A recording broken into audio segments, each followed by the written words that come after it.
So my task here is to try to get, we only have about 40 minutes. And we want to make sure that we hit our deadline on that because we've got a live video feed set up exactly at, let me make sure I know, 3:35, is that right? Yeah, okay. So that's the time mark that I'm shooting for. Here, we'll see how we do. And so what I would like to do is maybe we'll just start here, and we'll have each of you say very quickly what your panel was about, what the topic was, and give us kind of 2, maybe 2.5 key takeaways. And then we can have follow-up conversation about that afterwards. But let's get a sense of, cover the waterfront right from the beginning. So please. Okay, thank you very much, Clay. Hi, everyone. I'm Jessica from EcoBusiness. I was chairing the Building and Urban Infrastructure Working Group. It was quite well attended. Yeah. We had good interest, about 60 to 70 people attending. I think we had a very broad discussion about the building and urban infrastructure sector and how ways to increase sustainability within the sector, and also building on the recommendations that we made last year, as I also chaired the same panel last year. I think we found that one thing that we all agreed on was government leadership, and that was required in something like the Building and Urban Infrastructure Group because it is so wide, it cuts across cities, and it really requires government leadership. So we talked about mandating environment certification for all buildings, something that Singapore has already been doing. It has got a target for 80% by 2030. Establishing green procurement guidelines for all public agencies, given that they are a huge purchaser of goods and resources, and to create incentives and penalties to encourage companies to adopt sustainable practices, such as energy efficiency and the use of clean energy. And also for the government to be a driver for transparency in collecting and making available data required for businesses to improve sustainability. I'm going to speak very briefly about the other recommendations, and I won't go into too much detail as I know we've got time constraints. The second one was for innovation, for businesses to be bold and adopt innovative ideas and solutions, and for governments to create a policy framework that incentivizes the adoption of such innovation. The other thing was green consumerism, for governments and education ministries to integrate sustainable development into the curriculum and to encourage understanding of these issues from an early age. Some people actually came up with creative solutions to incentivize green consumerism, such as giving residents carbon credits or even financial credits. For example, if they saved on their energy bill in a certain month, that they can offset the next month's energy bill with this credit. So that was some of the ideas that came up. The fourth was to set an aspirational target for all cities to become carbon neutral. This overlaps with what was mentioned before about government leadership taking the lead in setting standards and guidelines. And it also involves the scaling up of renewable energy and to power electric vehicles with clean energy. And finally, we had a discussion that touched on the softer side of cities for business, government, and civic society to work together to preserve the cultural capital of cities, and for them to consider the big infrastructure projects very carefully and consult widely such that they do not make wrong decisions that become irreversible, and to preserve the heritage spaces that contribute to the emotional well-being of citizens. Great, thank you. Yatin, I'm going to turn to you. I'm going to ask you to be maybe a little bit more concise because we're going to run way over our time mark unless we... So I'm Yatin from DNVGL. Our discussion was basically around power utilities and renewable energy. Yeah. We came up with 3 basic points. The first one being, how do you actually inspire sustainability within that industry of utilities and renewables and the power sector? And basically, we're looking at a combination of getting away from the standard practice of business, which I think we're so stuck in, looking at innovation, looking at utilizing energy and the cost of energy and fuels as a component of stakeholder value rather than just looking at it as in terms of a value and supply chain of fuel. Inefficiency is another very, very big component on the utility side, the transmission distribution side. With climate change, we've got issues of disruption, of catastrophes that are taking place. These are all costs that can be actually avoided with proper planning, with utilization of distributed generation technologies, and moving again away from the standard big generation transmission distribution networks that we've been so used to. So the basics of our discussion was revolving around innovation in finance, innovation in technology, hybrid solutions. Singapore's got a couple of these going on Semakau, which is an island not too far from here. There's a hybrid grid, which is utilizing all kinds of different fuels as well as renewables. And they're experimenting with cost structures and whatnot. There's investments going into that, and hopefully that'll be, again, replicated across many island nations. Lastly, I think it's a way that we need to start rethinking the notion of how GDP is structured. Is it purely, I mean, the classic formulations of GDP and supply and demand and growth, I mean, are we actually factoring in resources? Are we actually utilizing energy as a resource that is limited? We all think, I think, of energy as limitless, whereas in fact, it's already limited. So those are areas that we basically found to be points that we seriously need to consider, right. Both in the private sector and the government sector, and not just utilizing those two components as stakeholders, but the entire community and integration of that. I believe that was actually brought up earlier on, that businesses are no longer apart from community. Right. Very well said. Likewise with governments, I think we need to start looking at a systems, a community, a stakeholder-driven approach. Toby? And that's where we're coming from. Sure. So we came up with just six ideas. There was a few more, but six that we properly wrote down. And the first one was among the sort of largest portion of debate, and we kind of came down to three options. And the question was, in financial services, which was the group we had, around preserving natural capital, what's the best way to get the data out there? If you have three options, option one is let the market do what the market does and laissez-faire. That was option one. Option two was have a requirement for companies and investors to report something around natural capital, but let them decide, exactly how they want to do that. And then option three was a little more draconian, proposed by, I think, a member from the financial services sector and the asset management part. And the option three was either report detailed sustainability information or be banished from the country or killed. And so that was a more draconian option. And we put it to a vote, 1, 2, 3. And what came out was option 2.5, which was instead of do nothing or do something or the sort of more Stalinist consequence for the transgressors, option 2.5 was do something with a little bit of specificity, something a little bit specific. So do something specific around requiring sustainability reporting. Number two was for investors to integrate natural capital into their investment strategies and an all of the above approach. So best of sector, where you have positive and negative feedback loops in the market working for you, exclusionary criteria, and specifically impact investing. So investors integrating natural capital into all of their strategies. Number three was to help to instill more long-termism in capital markets and put a little sand in the casino wheel. I guess given that we're here at the Big Sand Bay Casino, or I think some gambling in part here, was to implement a elegant financial transactions tax. Something that is supported by some of the chiefs of major sovereign wealth funds in the vicinity of where we are as well, and to implement it elegantly, so financial transactions tax to discourage the casino aspect of capital markets. Number four was for central bankers to encourage adding green bonds to their bond purchase program, which is something that France is already doing and the Bank of England is considering.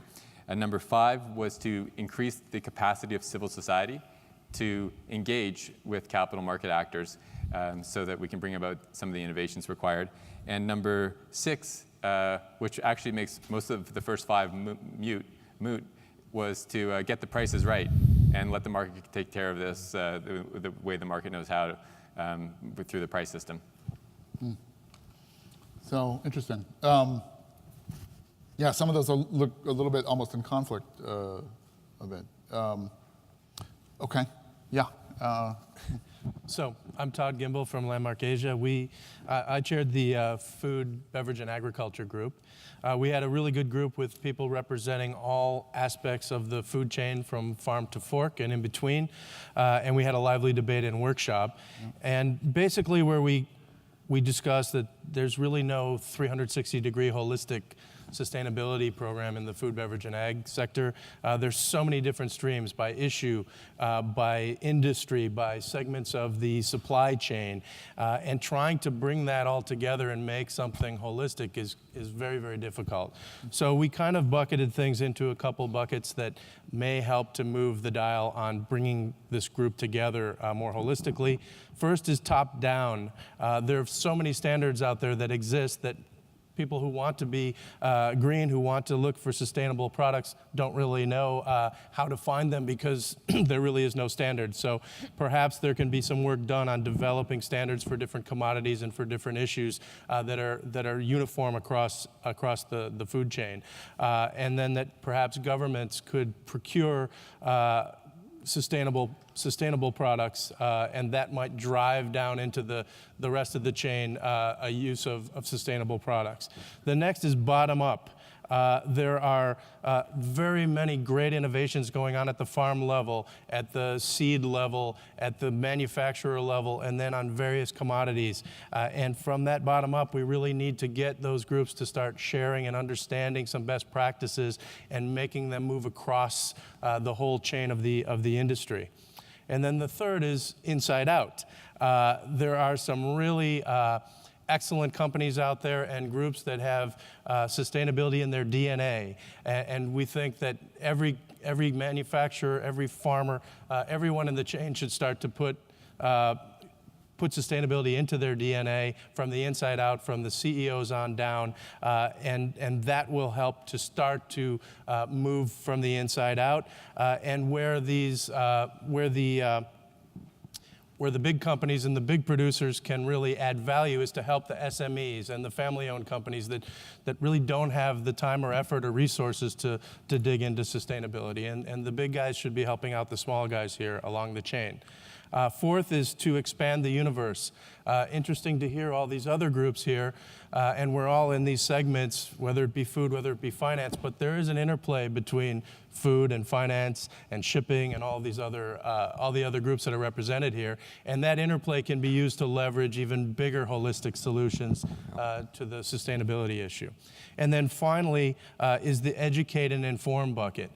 There was some great discussion about, how do we even get to where once we have some of these things done, how do we educate people, not just consumers, but people all along the chain as to best practices. And there was some interesting discussion about developing info sharing apps, which I'd love to see go further, and maybe we can all get rich off of those apps. But that's basically where we came down with the food and ag group. Great. Thanks, John. John? Yes, so I was leading the consumer goods group. We had a good time talking about all of these things. You asked us to share 2.5. Yeah. I'm going to round up to 3. Okay. Although we came up with 5. The 3 that I would emphasize would be education, so this is tagging on to what you were saying. Yeah. The consensus in the room was that education efforts up till now have been insufficient with respect to consumers in particular. And that developing messages in a language that consumers can understand and connect to their values would be very helpful. So NGOs, companies, and others can work on that. The second was to create and reinforce a sense of urgency. There's a sense that governments and many business leaders who have taken sustainability seriously have sort of lost the sense of urgency. And a consensus in the room that trying to revitalize that sense of urgency up to and including governments, encouraging governments to mandate, to act quickly would be very useful. And the 2.5/3 would be collective action aimed at key points in supply chains, consumer goods supply chains. We all know that there's impacts at every point in the supply chain from production all the way to consumer use and disposal. But there are key points in supply chains where there are levers of influence. And there was an agreement in the room that if we were to target CSOs and others were to target those points, that the leverage would be great. We also talked very quickly about systematic solutions, making sure that it's built into the entire organization, not just at the top or at the bottom. And then finally, acknowledging the reality of transparency and how transparency is going to just continue with new technologies, 7 billion cell phones with cameras, et cetera. So transparency is here. It's time for companies to acknowledge that and think creatively about how they can use that to help them pursue their sustainability initiatives. Great, thank you. Stephanie, how about in shipping? Yeah, so we had a great discussion. Really important industry, lots of challenges in terms of sustainability. Our aim was to get to a point where sustainability equates to success for the whole industry, but we broke that down to focus on reduction of carbon and emissions and adding real value to people and communities. Sorry, I think I should take my badge off. And we looked at 4 levers for change. So the first was about providing strong incentives. So those recommendations ranged from creating a new body for regulating shipping that actually drove a price for carbon. So combining the IMO with UN FFFC, something that was more of a progressive body that enabled us to really see the value of carbon in shipping and therefore incentivize changes in behavior. We looked at access to finance. So we also talked about green bonds and whether that could be used to fund low carbon infrastructure in shipping, but also the shared savings model. So linking up owners, operators, financiers. And so when you have technology put onto the ship you're chartering, you actually contribute to the loan rate. So shared savings.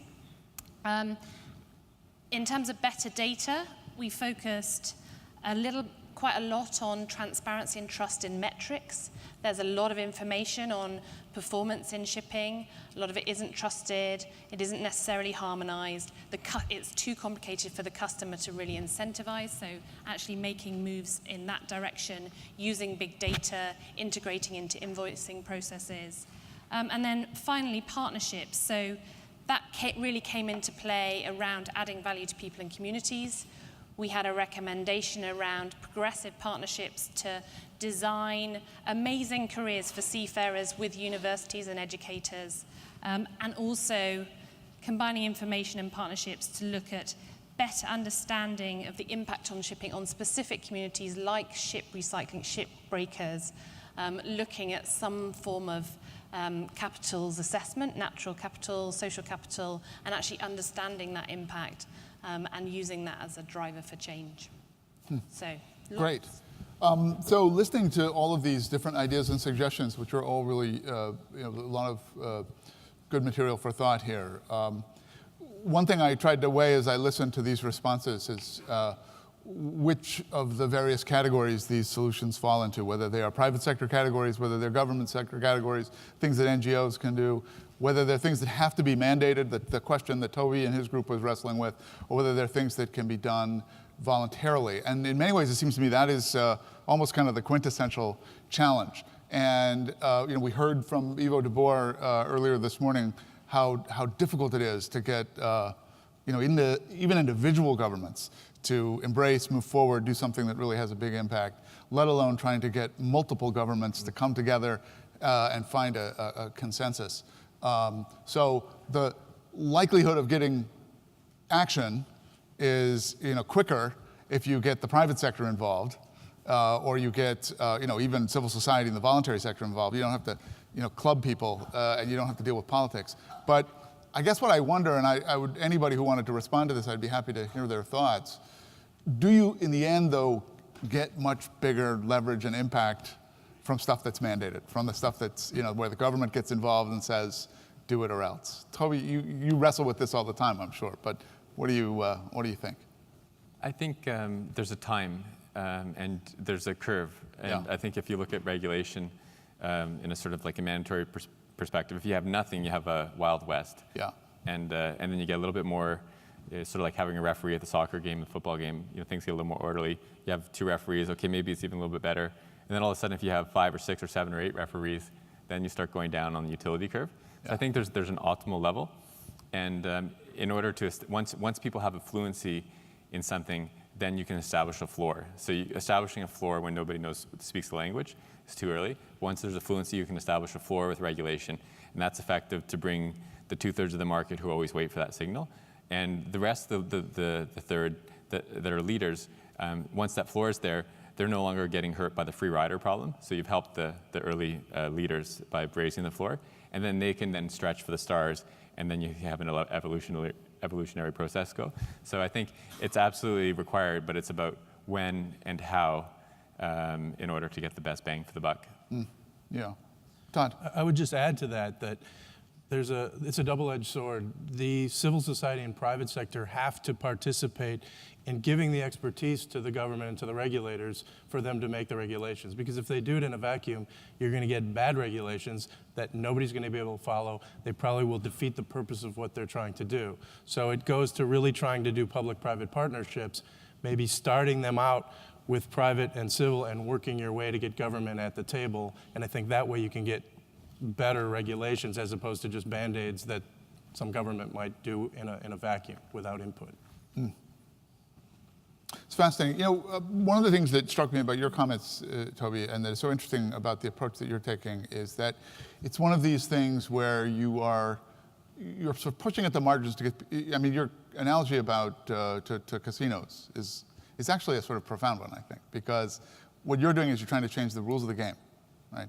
And it's a seemingly small change that once you tweak the rules, show people how they can improve the rules, and then create pressure so that everybody does change the rules, then everybody has to start bringing their behavior into compliance with that. And that strikes me as I mean, the key on a lot of this stuff is to find where the major leverage is in the gears, right? Which is the gear?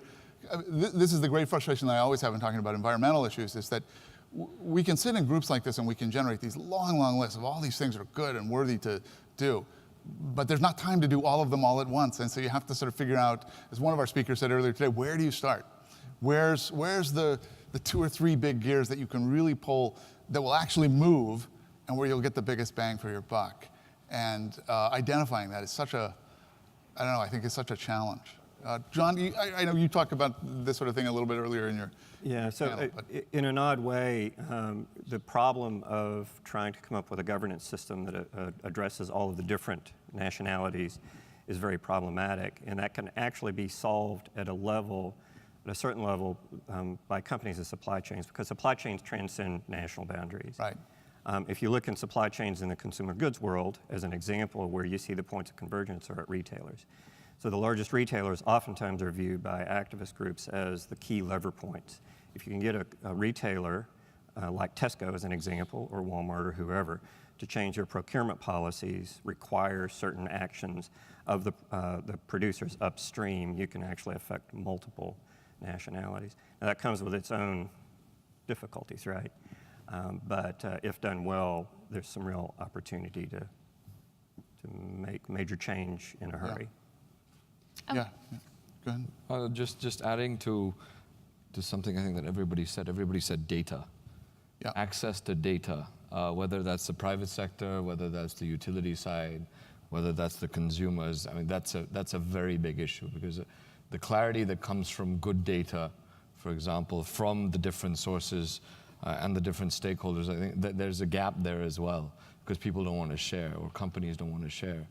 At least sometimes with the consulting world, sometimes with the public, where government could potentially come in and look at regulation of sorts to be able to filter this data in, right, clean it up, and then give it to the industry to be able to work with to improve systems. I think that's a common thread through many of these ideas, is that if you can figure out ways to kind of, whether blackmail or persuade or whatever it is, frighten the various entities and actors that are involved in these issues to be open and transparent about what they're doing and provide their data, that then what happens is everybody can have a common conversation about it. And by and large, well, I guess, this is what we hope, is that by and large, when all the data is out on the table and everybody is able to see everybody's hand, everybody's position, that we know who's got the right idea for the planet. I lived in Washington. I covered Congress and the White House for many years for the Washington Post. That dents my faith in that concept a little bit, because at least in American democracy, the way the lobbying game works often is that even when there's tons of information out on the table, people can still tweak it, reinterpret it, spin it, hire lots of marketers to go out there and repackage it and sell it in different ways, that it takes on meaning beyond what the data actually is. And so, listening to some of the discussions, I can't help but sort of fall back on this cynicism that yeah, data sometimes can work. There are good series that can work, but data can often also be manipulated and exploited. So how do we keep ourselves honest when we have these kind of conversations? I want to. I think yeah.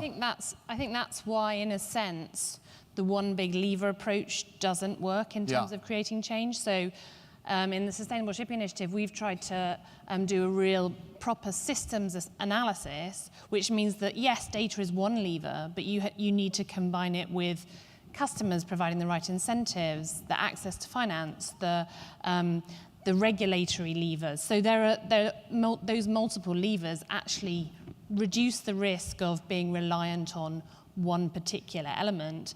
And then by adding those up, you create that systemic change. That makes a lot of sense. And at the risk of torturing this lever metaphor too much further, the optimistic thing that perhaps you can say is that the more levers you pull, the easier it gets to pull other levers, right? Because you learn how to do it, you create new pressure, you create new norms, new expectations. People in one company see that, as you say, the Walmart, the big giants are kind of taking the lead. They feel like they have to comply, meet the standard. Then you get an industry that's really setting the bar really high. Then other industries feel like they have to comply. I mean, I listened to your presentation about what Singapore is doing, and I look at the list of companies that you have up there in the top 10, and living in Hong Kong, I immediately said, why is Hong Kong, the biggest stock exchange in Asia, not in this game? They weren't in any of those charts except for speed of disclosure. That doesn't necessarily do much other than, make it a little faster. Finding ways to kind of publicize that, bring some pressure on regulators and the exchange in Hong Kong, once everybody starts doing it, creates this kind of compulsion for everybody else. So, I don't know, maybe the thing to do is to say it doesn't matter necessarily which is the biggest, the strongest lever, is to just identify a bunch and start pulling them. and keep watching and adding up that Yeah. behavior. So collaboration is a strong theme as well, which is about lots of individual companies are doing lots of great things. Are we being more than the sum of our parts as industries? And that's what we're trying to do. Do we have time to take one question? Okay, very quickly, let's see. Here's one from our kind of top two vote getters. How can companies work with their supply chain partners to recognize and address their primary sustainability challenges? Supply chain, anybody have a thought about that? Yeah. Go ahead. Well, I think in the food and beverage industry, they're doing that now. I mean, Yeah. the companies you heard here and others, when they come up with a sustainability policy, it has to go down and it has to go up the chain. And it gets difficult the further away you get from the nucleus of your core. But I think that with the conversation we had about everything being transparent now, the glaring inefficiencies come out, and then the companies have to deal with that. If it's fisheries, for example, in Thailand, Right. the company hears that this is happening, they will take action, and it may have been sparked by interest groups or just by consumers. So I think it's happening, and in today's society, it's easier for that to happen than it might have been because of that transparency that's out there that forces companies to think about their supply chain. It's what the consortium does, as a matter of fact. So we have Walmart, we have Tesco, we have Marks & Spencer, many retailers. They're inviting their supply chains into the conversation. We begin with a life cycle assessment of whatever the product in question is, identify where the impact is, and then we get the metrics right, get the measurement right, and then bring people together to try and solve those where you need collective action. It's a complex question.